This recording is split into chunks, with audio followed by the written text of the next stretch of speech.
So what we've done is enacted something claimed to open the window or the door, if you will, to something that they actually, I believe, have the authority to provide anyway, and then are now using layers of so-called transparency laws as the basis for doing nothing. It's just been a perversion of the whole idea of transparency, as you well know in your organization's work over the years. Hello, all. Welcome to the Chicago Justice Podcast.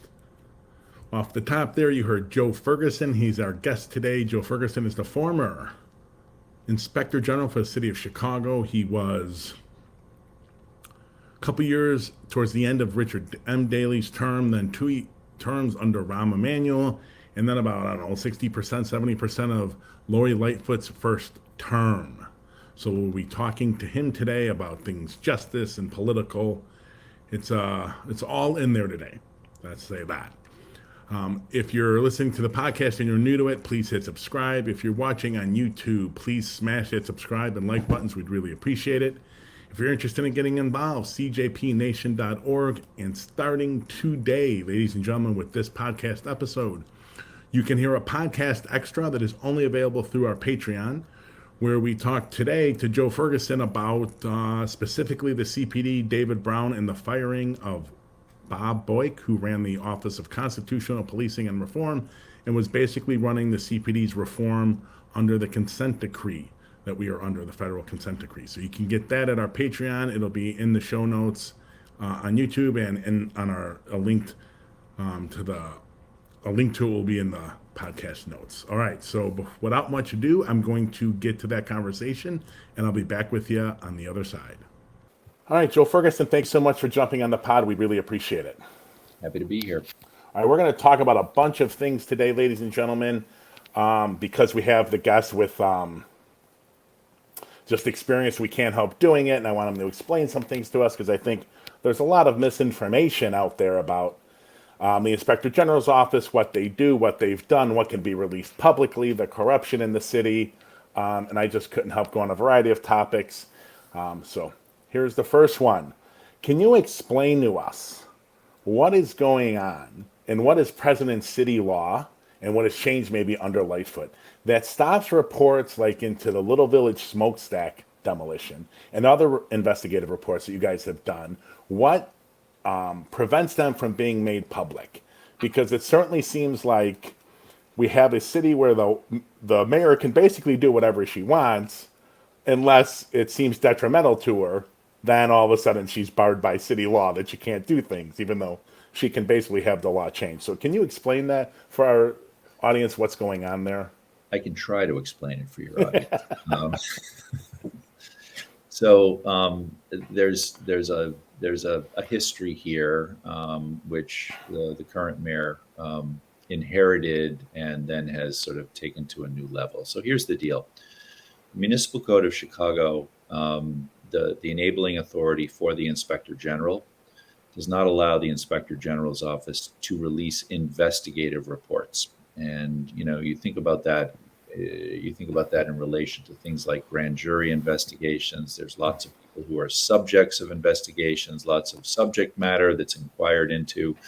If all of that was a matter of public knowledge, it would, one, be impossible to do the investigations, and two, it would put a lot of people who are innocent in sort of a negative light, right? Mm-hmm. So those reasons.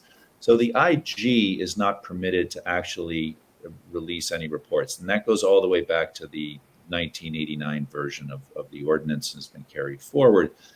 Early in my time as Inspector General, we started, and what the Inspector General's office did was therefore released absolutely nothing.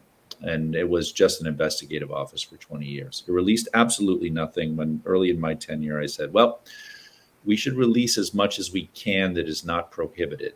And so we started releasing summaries, de-identified, and that actually got written into the law, so it couldn't be undone. And so quarterly reports started to include, substantive information, but still summary, de-identified of investigations. Audit reports are released. All audit reports, all evaluations, all reviews are released, just not disciplinary investigations.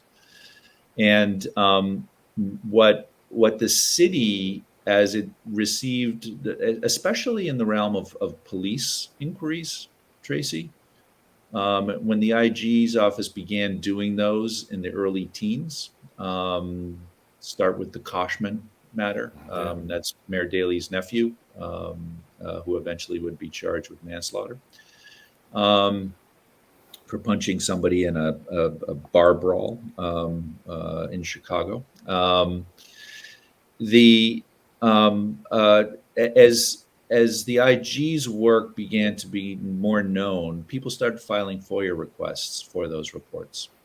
And the IG's office itself can't release them. My view has always been that only prohibits the IG from releasing them.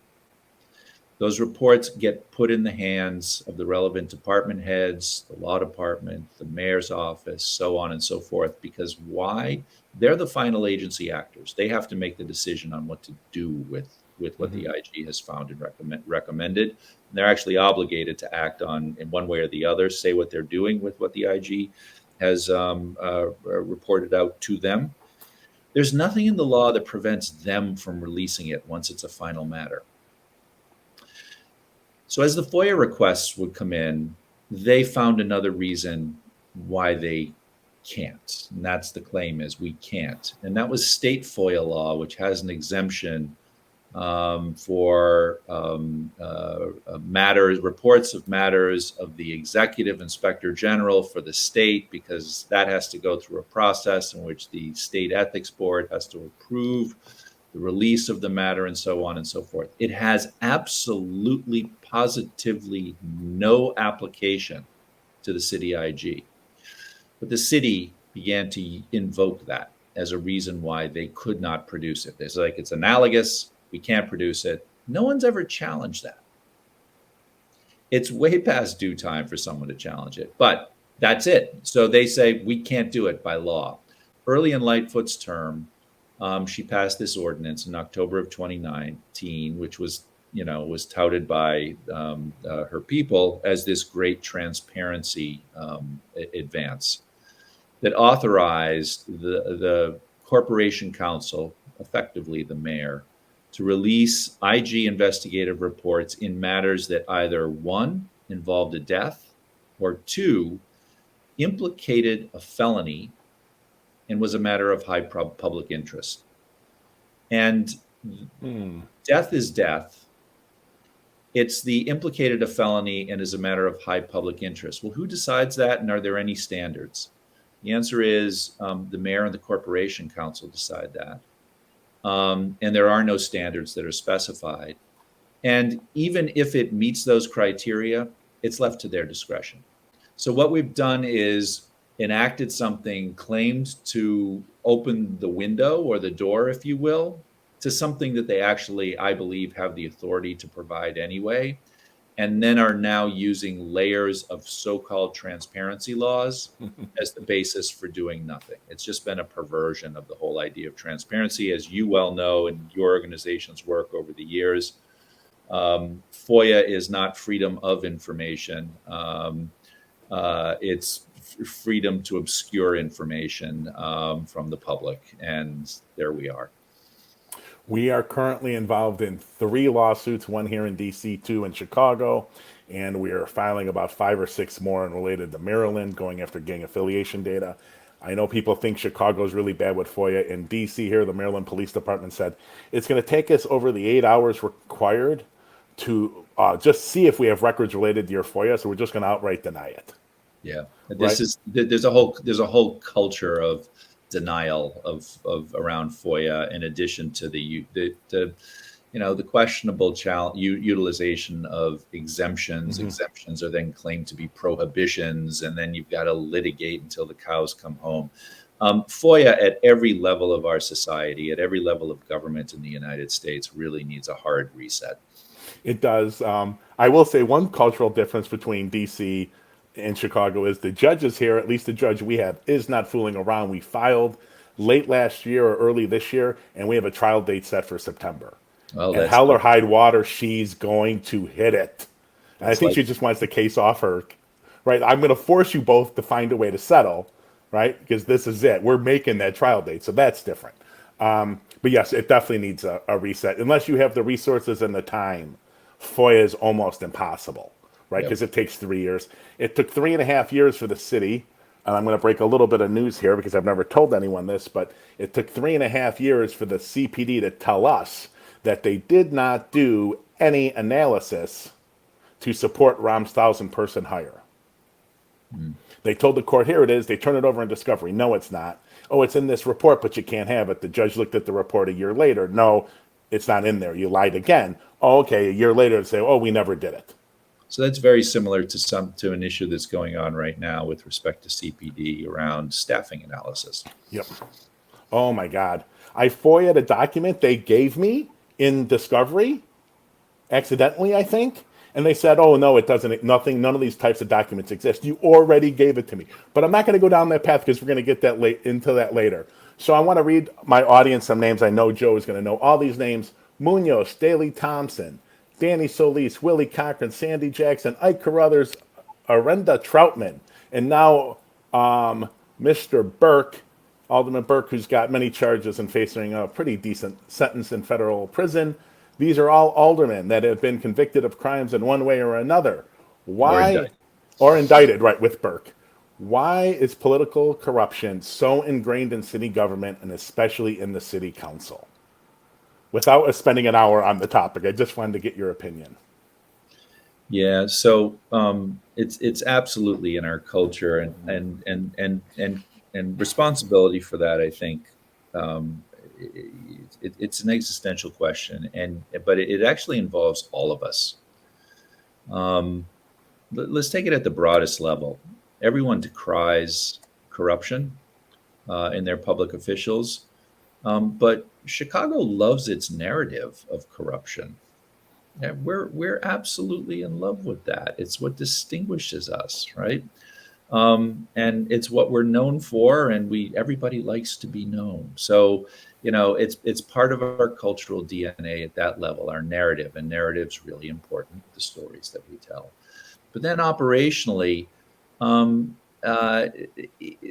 it I, I answer this question differently every time it's asked over the years. So I'm just going to give you what's come into my head right now.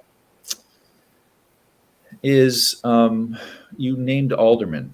You didn't name executive level officials. You named aldermen. You can name a whole bunch of state legislators, but let's focus on the city and aldermen.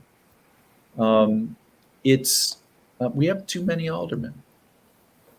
We have too many aldermen that actually do not have jobs that require them to do what it is that most of us would think legislators are supposed to do, which is legislate. Their jobs don't involve much legislating. The council isn't structured to truly be a legislative body. What is it that they do? That goes to the mini mayor, one big mayor, 50 mini mayors, and they're involved in sort of the interstices of regulatory and licensing processes. And in a city that historically has had way more complicated and complex processes, you need people to navigate them. And we set up a system that really is rooted in our sort of patronage political machine culture, which is, and the local guy is going to decide whether you get what you want to get. And all of that sort of leads to very many things steered towards alders who don't do much legislating. And so this is what they do. I, the work that I'm doing right now is really an examination of the overall structure of the city of Chicago and why it ties to its chronic ills. And one of those ills is corruption. And the work, the power, the responsibilities, the learned helplessness of the city council, all sort of, and the complexity of city processes, all sort of steered to this place where we just keep going back to that one place. We need to elect better alders, but to elect better alders, it needs to be a better position. To be a better position, there needs to be fewer of them, and it needs to be structured to actually do the work of what legislators do. And in the meantime, we're going to continue to get this sort of stuff. Yeah, I've always, the even when they try to legislate, like they don't have the resources, they don't have the staff to really dig into multiple subjects at multiple times if there's big ordinances coming up, right? And their office is structured as such is to mostly have their staff, working on the maintenance of the ward and Yeah. listening to constituent problems, Yep. which, uh, And your reference to they don't have the resources. Well, they actually do have the resources to do some meaningful legislating. One of the last audits released during my tenure as IG last September or October was the first audit done of operations of the city council, and specifically the expenditures of its committees. oh, geez. And one of the highlights there, aside from the fact of noting that many of the committees actually don't meet and do much work, and everybody should understand committee chairs in these are legislative committees. The chairs of those committees are essentially appointed by the mayor. When those committees meet, essentially decided by the mayor's people. What's on the agenda, largely decided by the mayor. And then you ask, well, then what's the point of having them at all? It's the Truman Show. It's a Potemkin village. Yeah, it's theater. But one of the takeaways was that that many of the committees that seldom met actually had resources and staff assigned to them, which simply got shunted off to constituent services in their wards, which is a violation of both the municipal code and state law. We argued over whether it was, but there's nobody to enforce it. Yeah, I've always viewed that as one of the dark parts of government. Like, what do these committees do? Who do you talk to?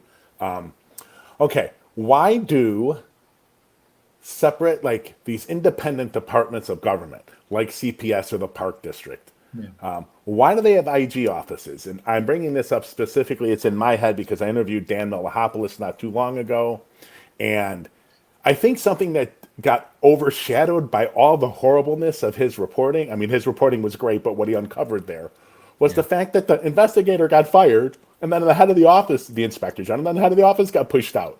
Yeah. Like, why do these departments in 2022 have their separate own IG, and why isn't it in your old office that should be, to a large extent, insulated from that kind of like corruption, by their boards or, but yeah.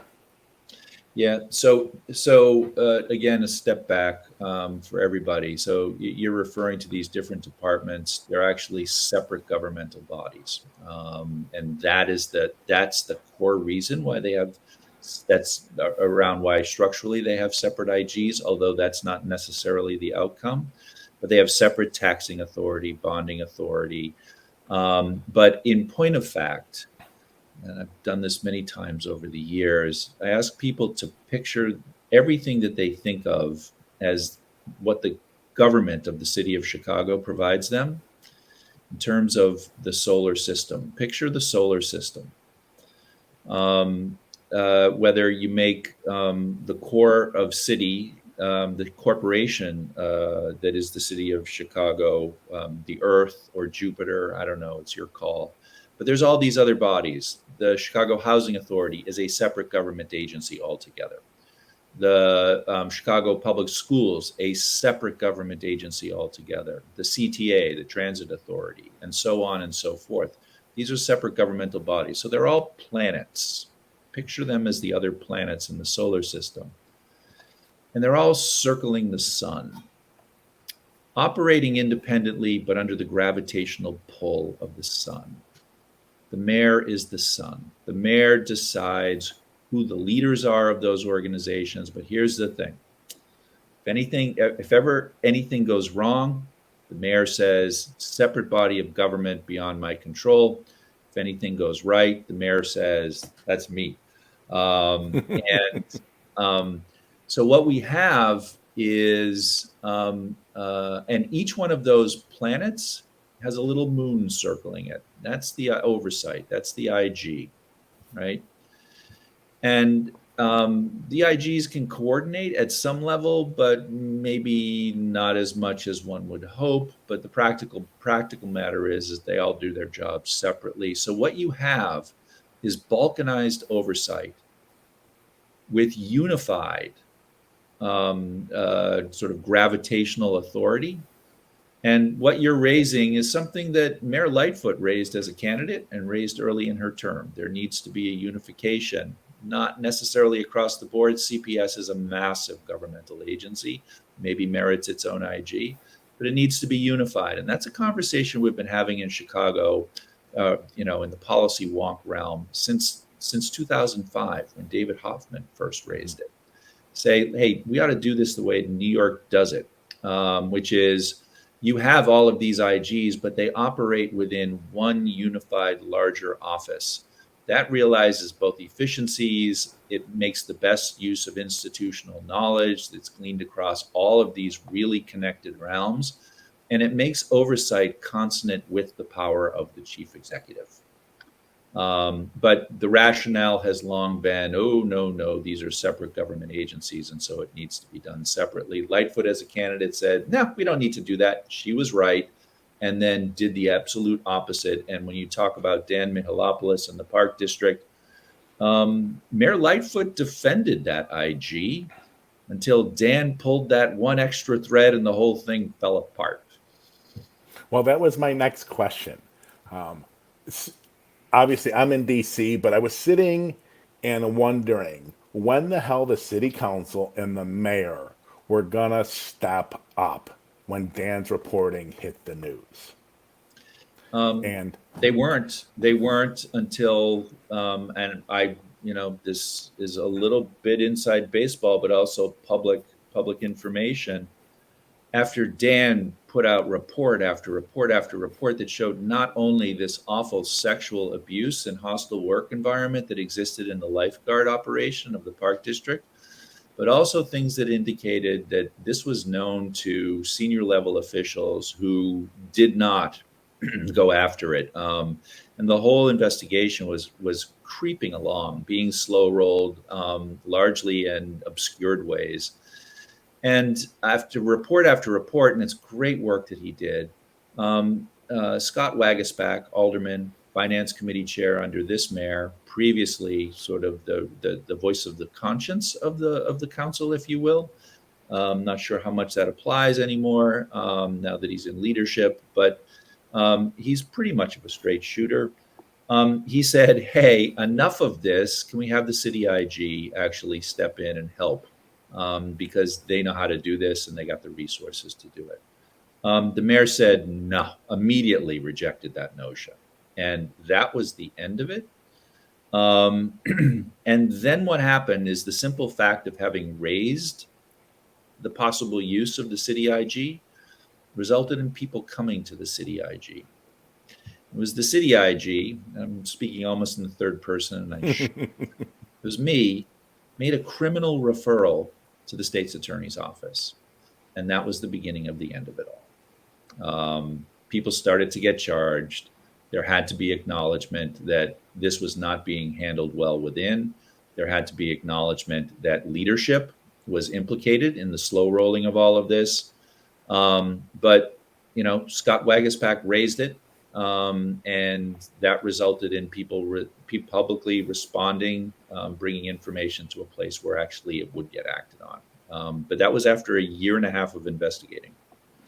And yes, it needs to be prosecuted, but I also think there's got to be, especially in this circumstance, like we almost need a truth commission. What the hell happened? Who knew when they knew? And let's get as far as we can, without interfering with the prosecution, let's get everything out. Because I've interviewed Alderman Waguespack on this show for this reason, and he talked about hearing from Ava Stavello, who was the chair of the board, in a meeting, and she turned to him and said, this is all just sour grapes from women, sour grapes the next day, and this is all consensual. And that thinking of that just blows my head off. And so there is no body to do that. And this goes back to the larger structure that was the last question. And I see there's a logical progression to your questions here, Tracy. The city council, I think Scott, with every fiber of his being, wanted to force a hearing in the city council to bring these officials in. and to do exactly what you were doing, what you were suggesting, sort of a truth and reconciliation, or at least an explanation of what's going on under real, with questions from people who really were going to dig in, right? The city council does not have the power to subpoena people, compel them to appear, put them under oath, conduct investigations itself. In New York City, the city council has all of that. And so they can't do it. And even if they could do it, it's still the case that so much of the city council really operates kind of under this long, decades long, acculturated, learned helplessness in which they look to the mayor for what they can and can't do, the signals of what they should and shouldn't do. And that all needs to change. But there is no place to go for this. It requires folks like Dan Mihalopoulos and folks like you and your operation with FOIA requests to pull threads and pull threads and pull threads, especially in a world in which IGs are compartmentalized. Yeah, and when we're in a world where in 2020, 21, and 22, we have women coming out saying this is happening and no one's responding. Oh, it's a Me Too world. Things have changed.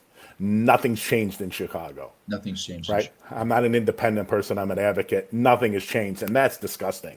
Yep. And I find what most of the city council did, and Lightfoot slow rolling it, and all the park districts board slow rolling that stuff, as just disgusting. And we need a law also, because now I'm going to get on my rant. We need a law. You slow rolled it. Other people got assaulted. Yep. Past your slow rolling, you're responsible for that. Yep. Take some goddamn responsibility. It infuriates me that they could just hear that and so, okay, we won't do anything. The executive director, or whatever they call him, I know his last name is Kelly. Mark Kelly? Mike Kelly. Mike Kelly knew before. Dan eventually realized he knew months before that he originally knew. It's just the whole thing is disgusting. But I'm going to move on to it. So what do you make? I'm going to point now to a BGA article that just recently came out about the, and we're going to turn more towards criminal justice here, but the BGA reported that the city's anti-violence efforts seem majorly overblown. Yeah. And they have someone overseeing that who also seemed to overblow the city's effort to distribute vaccines efficiently. Yeah. And then her resume seemed to be all over puffery and overblown about what she'd actually taken part in. And it's so typical Chicago that you would swear this happened under Daley. This was a 1995 thing and not a 2020 thing. What are your thoughts, viewing it from where you have, about the city's anti-violence efforts? So one quick step back. There are a lot of city positions, the so-called Shackman exempt positions, that don't have job descriptions, don't have core requirements, minimum qualifications, and so people get hired without there being clear definition as to what the position professionally needs. Beyond that, there isn't vetting that's done for a lot of those positions, those discretionary positions. There's not good vetting done of people in senior level positions. And so you end up with these situations. It's not like it's common, but it's more common than you would like for it to be, for sure. One. Two, the violence reduction realm generally, it's heartbreaking what we've been doing in that realm, because this is another area where the city, the government of the city of Chicago, has slow rolled responsiveness to this area of innovation and this area of thoroughgoing academic research. And honestly, there's some meaningful money and resources devoted in that direction, but none of it done with the requisite expertise to take any one component of it to scale, so that we actually could say this works versus that, right? We have a smattering of these things. We package them all together into a larger office and market the crap out of it as innovation. That's what we do here. And to your earlier point, lives are lived and lost in the meantime. And this is the sort of thing that should lead people in outrage to vote the bums out.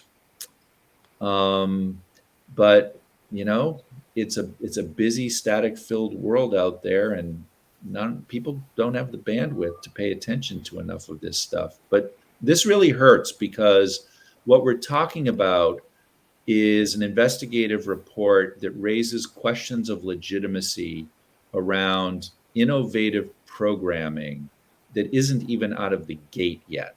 And there is this sort of hovering cloud of misrepresentation, clouded interests, fraudulent pretenses, false reporting.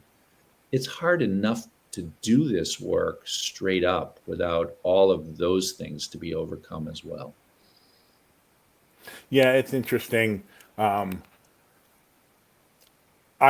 would say that, first of all, I agree with all that, but I would also say, like, if you're going to do something that's going to take 3 or 5 years to have a impact, which for some of the long-term anti-violence stuff are turning a community around, it is not going to happen overnight. Then you've got to tell people that. But doing things that may take 3 or 5 years to build trust and everything, but then coming out and say we're having an immediate impact right now because crime just happened to go down, luckily, or by coincidence, is just dishonesty. But to me, that's nothing new of what's going on now that went under Rahm, that went under Daley. This is the same stuff. It happens with a lot of economic development in community, Yep. and it's for years. And so, some months ago, the Whole Foods in Englewood closed down, right? And that came at that 5 to 7 year range when you actually determine whether or not economic development investments in community are going to get the traction that they need to be self-sustaining. But we declare victory in a press conference at the outset and move on. And almost inevitably, 5 years later, you sort of see the real outcome, but everyone's moved on to other stuff. It's the same thing in this realm. Be honest about it now.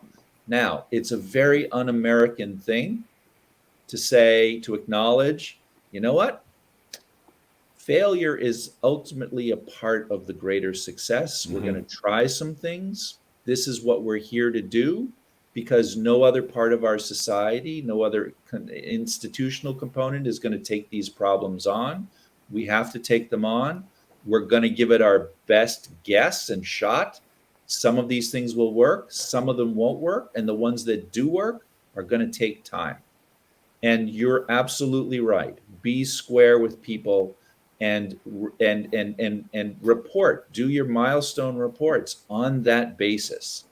And if that understanding about what this is all about and what it will require is done accurately at the outset, you have no need to sell it as the greatest thing since sliced bread. Right. And the opportune political moment to do that is when you're brand new in the mayorship and you're coming right in.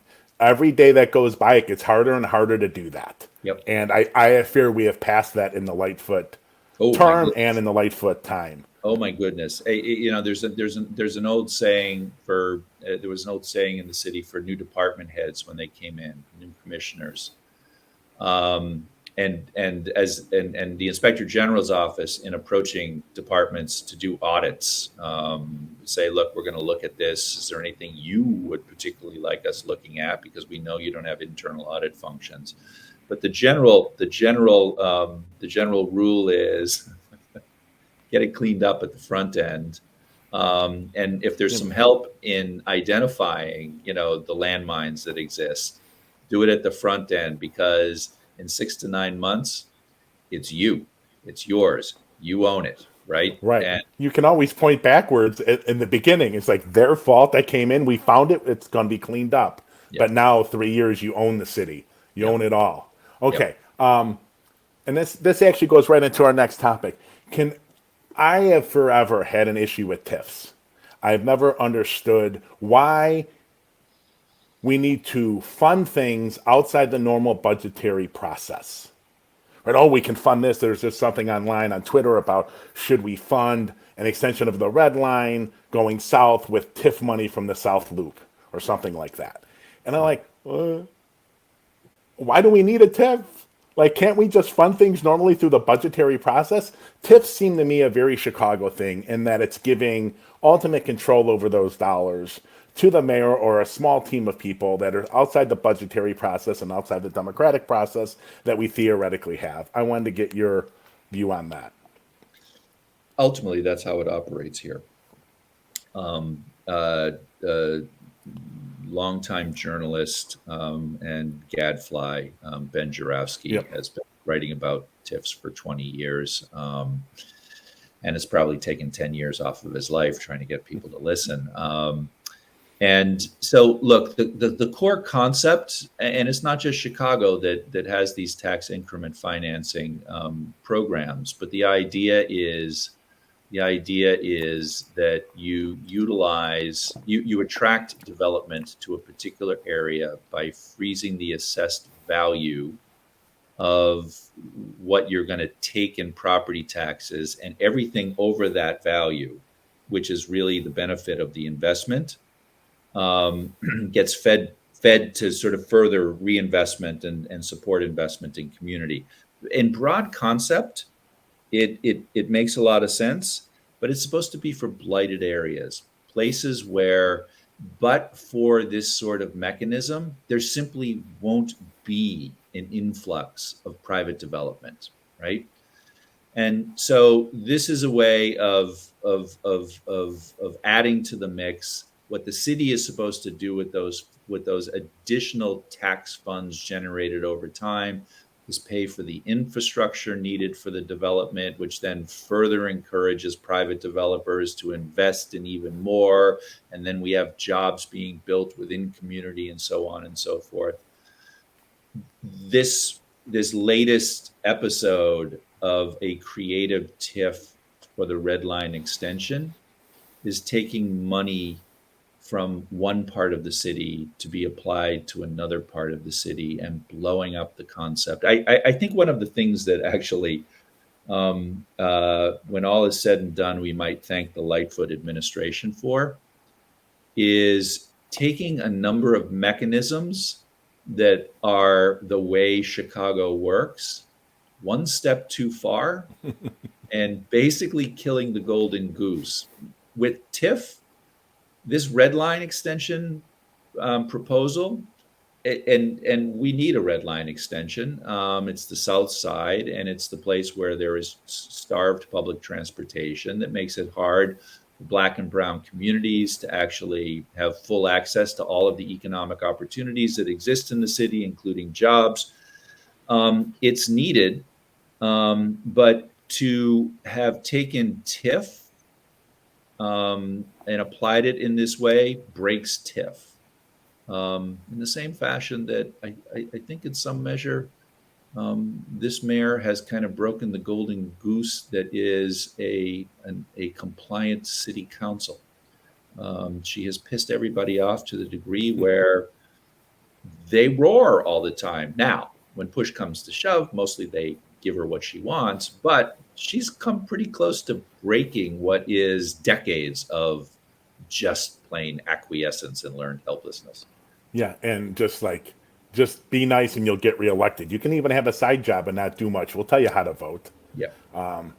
And for those people who don't know how the city works, when the police board reform passed, we were in a office in the Corp Council's office with Alderman Fioretti, the Corp Council, and some of Rahm's people. And when we got done negotiating it out, this little guy from the Intergovernmental Affairs that goes, okay, it'll pass public safety next Wednesday, and the Wednesday after it'll pass city council. I'm like, wow, there's no alderman in this room. And they're like, oh, that's how it works. And they just laughed.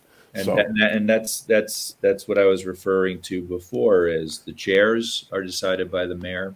The council doesn't have to acquiesce in it, but it does. The chairs take their instruction from Intergovernmental Affairs, which is the office of the mayor, on when to meet, what the agenda is, who the witnesses are going to be, and what the outcome is going to be. Yeah, it's crazy when you get on the inside and you're like, wow, we went to testify at that last final city council meeting, or the committee meeting, and they were looking at us like, what are all of the aldermen in attendance at the committee were looking at us like, what are you nuts? We all know this is done. What are you testifying for? I was the last one to testify before I got back into the audience part of city council. It had already passed. So and there are some for students of government, there's some consequences to that besides simply who holds the power, and that is that there seldom is a meaningful legislative record that is developed for any piece of legislation. And so everything moves forward, and you don't have an underlying basis for saying, well, these were the objectives for which this program was voted on and passed and being implemented, which means the people implementing the program in the departments don't know often exactly why they're doing what they're doing. Beyond that, when there is a dispute about the law and its application, there is no place to go to say this was intended versus that, because there is no legislative history that really is developed because of situations like what you just described. And people who don't know from the inside, I was at an open government meeting with all these people, all these open government people. They all loved Rahm because he had that data portal website. They were all in love with him. And David Kidwell was the speaker, and he was talking. They're like, "Don't you love the portal?" And Kidwell's, I don't look in the junk drawer for anything. I only want stuff they're crying when they give it to us. And I had like David Kidwell. Right, and I had to tell them, like, guys, you don't understand. I passed this ordinance, got passed. There isn't a damn thing in your open data that's going to say anything about how that process went on. And David Kidwell's, yeah, I want that meeting. I'm like, I know. Okay. All right, we are back. I want to thank again Joe Ferguson for jumping on the pod with us. A fascinating discussion. Obviously, Mayor Lightfoot wants to control the politics around the release of those reports. The investigative reports from the Inspector General's office, all of those should be public. It's obscene that they are not. It's basically new boss, the same as the old bosses. Isn't anything different than Rahm Emanuel or Richard Daley would do. So why did people vote for her to get all this change that never happened? Pretty much a massive disappointment, right? And all the BS that is going on with the anti-violence program and selling it, and all the promises they said about all the progress they've made and impacted violence over the summer, which I am pretty sure they've probably had little to no impact on whatsoever. Remember, ladies and gentlemen, we are doing the podcast extras available on our Patreon to supporters. Any amount of a monthly donation gets you access to that. Also, you'll find behind the scenes videos related to our litigation strategy, our FOIA strategy, the nation, what they're working on, all kinds of things. That's all available to supporters on our Patreon. Once again, today's discussion with Joe Ferguson. In the extra, we talk specifically about the CPD, his feelings on Superintendent David Brown, and the firing of Bob Boyk, who runs the office, or used to run the office for the Office of Constitutional Policing and Reform. And one last note, I know I've talked about it a couple times on this podcast. There's a documentary called Cash for Kids about a scandal involving two judges in Pennsylvania who got money related to the shutting down and building of new juvenile detention facilities. And one of them specifically just jailed kids for anything. I mean, truancy, late to school. I mean, just the most minor stuff, getting caught smoking at school, and you got incarcerated. Well, if you look at the New York Times and other papers, you will see that those two judges just finished the lawsuit, and that lawsuit just ended, and my dog is chiming in here, and they are now liable for something around $150 to $200 million.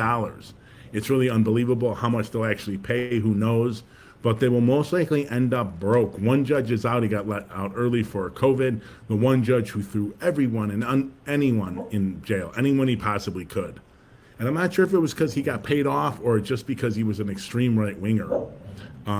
He's got till 2035 to sit in jail. Think about it. But in the meantime, they're going to take apart whatever assets he has left. And it's many of his victims but several to many committed suicide. Youth and incarcerated for no reason. Horrible. All right, ladies and gentlemen, thank you so much. We'll be back next week. Hopefully you check out the podcast extra on our Patreon. Thank you.